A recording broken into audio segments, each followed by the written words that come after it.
Okay, so this beer we're drinking, this is It's called like savory almost. it's called Colder Crisper Okay. IPA. Now, CRISPR is spelled like the genetic sequencing Should be CRISPR doing that. because the hops, I believe, are CRISPR What are you feeding me right now? or something like that. I can't. It's You're- been explained to you're me GMO in my DNA a couple dude. times. That's when because it's technically an IPA, right? It smells hoppy, it tastes hoppy, but it doesn't have the bitterness of the hops, right? No. And it's because they've unlocked the part of the genome Oh god. that essentially it's similar to like terpenes, right? It taps into those extra flavors that you generally just don't tap into in your normal brewing process. And that's how you get the Colder Crisper. And it is one of the most popular beers at the establishment now. I'd say it's probably the most popular. It's very good. It's different. It's a beer. I can drink it. But man, tastes- it's very different. It tastes a little bit oniony. It had something to do with I can't remember if it was the hops or the yeast, Do honestly. you know what I'm saying though? Yeah, A little bit oniony. a little oniony. Yeah. Yeah. And I guess because when I was talking to the master brewer yesterday, he was throwing out all these extra terms and all this. I'm like, I'm not a scientist, but I'm not a chemist. I don't understand exactly what you're talking about. But he said at that point, it's also like partly a hazy type of yeast, but also like a Mexican lager type of yeast. Now, when I say Mexican lager IPA, it kind of works out, and it's Right. super clear. It's super smooth. The IBUs are off the chart technically. It's like over 100 IBUs, but it's not bitter at all because there's two different types of these things that add IBUs. It's like IBUs over gravity, The scales don't mean proportions. It's very strange. Because I've had really low IBU beers that are super bitter. you Yes. know, that I'm like, this don't make any sense. Mhm. Thought this was the International Bitterness Unit. Yeah, but it's more fucking Breaking Bad than that. You know what I mean? I don't know. You get into some chemistry, This is the blue, man. bro. I talked to Spenny about it because he's the brewer of Volhall. I talked to my buddy Tyler, who's one of the brewers at Echoes, and they explained to me all this stuff. And I'm like, I'm not a stupid guy. We should Shut get up, some Crystal. of them in here. Get him on fucking record. Like, all right, bitch, Yeah. explain your craft, you fucking Yeah. witch master. I do have some thoughts on that, but we'll talk. That's Yeah, for we should the tap 'em. future.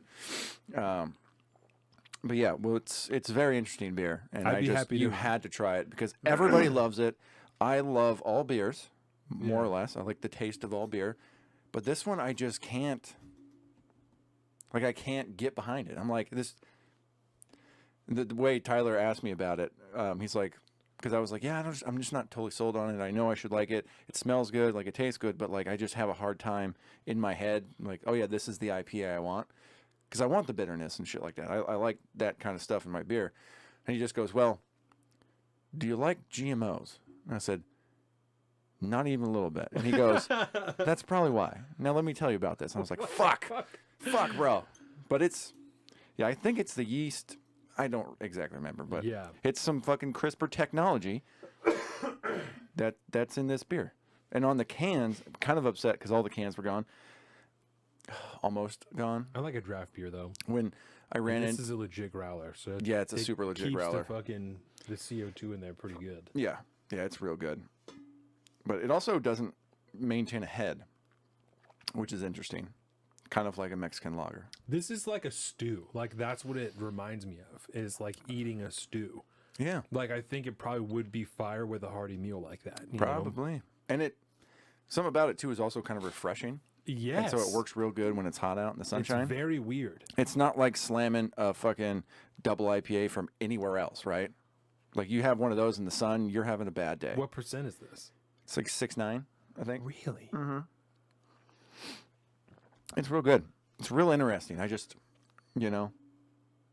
can't get there mentally. Yeah. It's not. I can't make it a go-to. It throws me for sure. I have one almost every time I go there, just because I'm like trying to like one day this is gonna hit real good for me. It's just gonna hit and be like, oh, this shit's fire. But I appreciate it. I got no bad. I don't have anything bad to say about it. Yeah. I just have a hard time with it. What's your favorite beer? Let's hear it in the chat. The last range day, I drank some Sonic Rain. on the way home.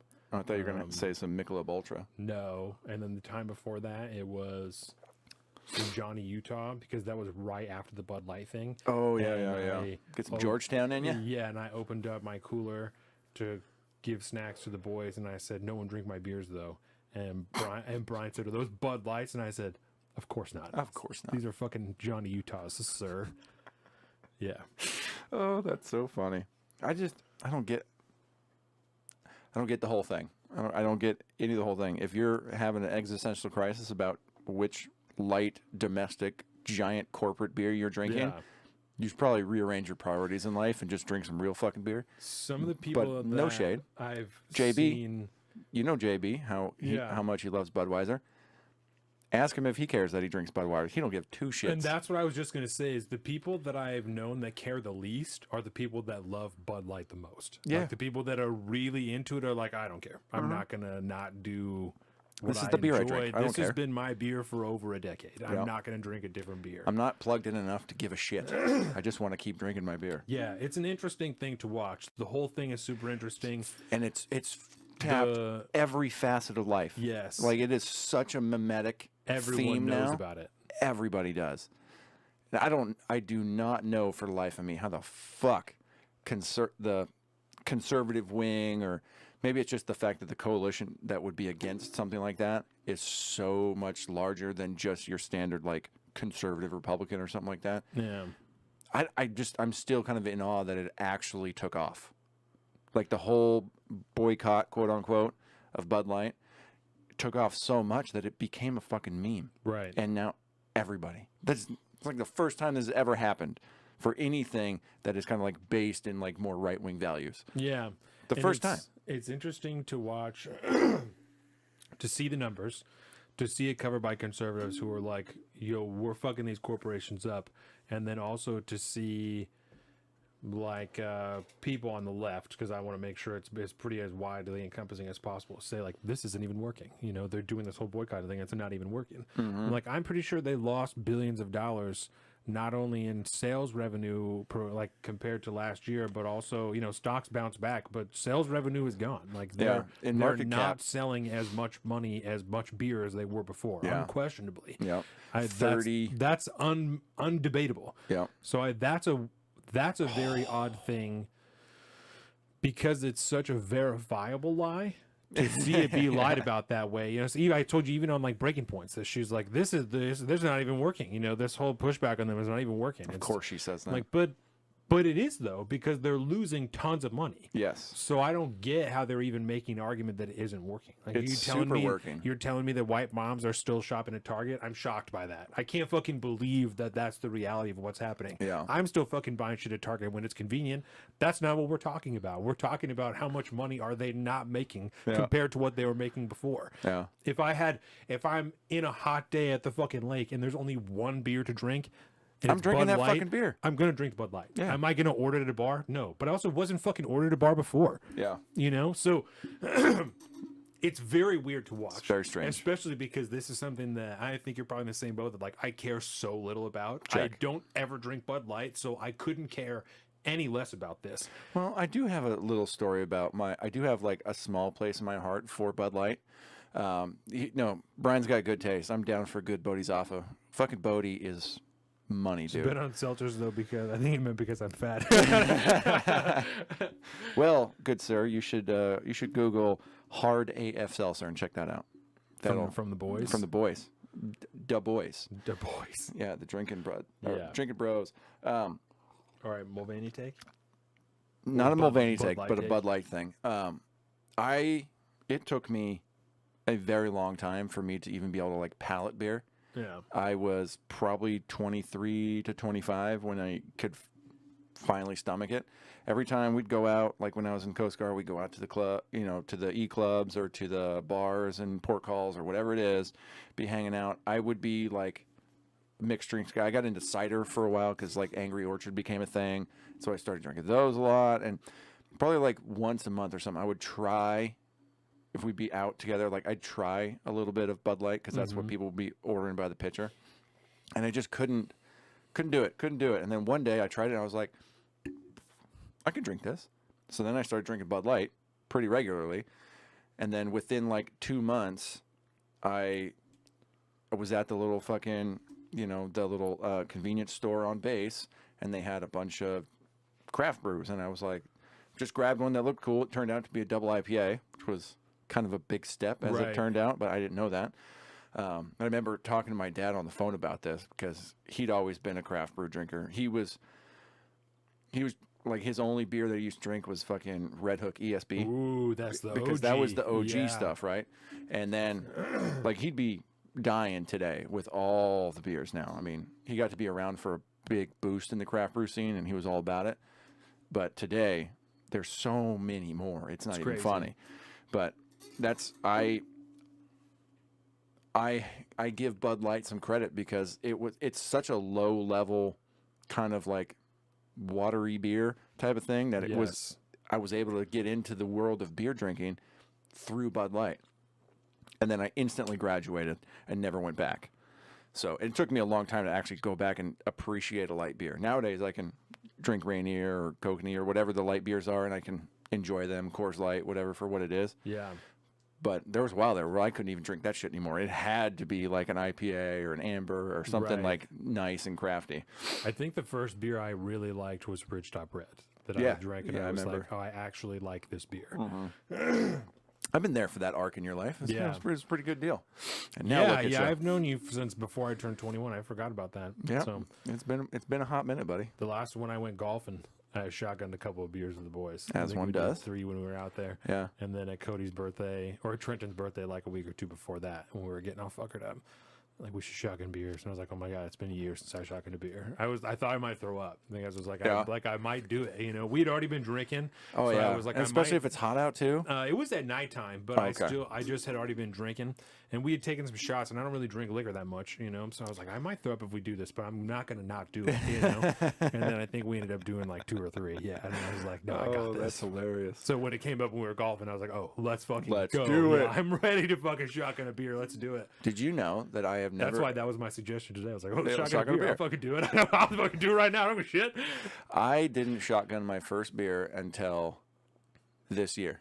Really? Yeah, it was either tail end of last year or early part of this year. But yeah, me and my brother were over at my mom's place for whatever reason, and we were just having a good old time, and we had a bunch of Rainier with us. God, what the fuck were we doing? I don't remember. I love Rainier. But yeah, and so Chad brought up like, oh, you want to shotgun a beer, Ma? You want to do this, blah blah. And I was like, I've never actually done this. That's crazy. And both of them, I got shit from both. My mom gave me shit because she's like, what the fuck do you mean you've never shotgunned a beer? How did you go through being in the military for as long as you were and you never shotgunned a beer? That's what's blowing my mind.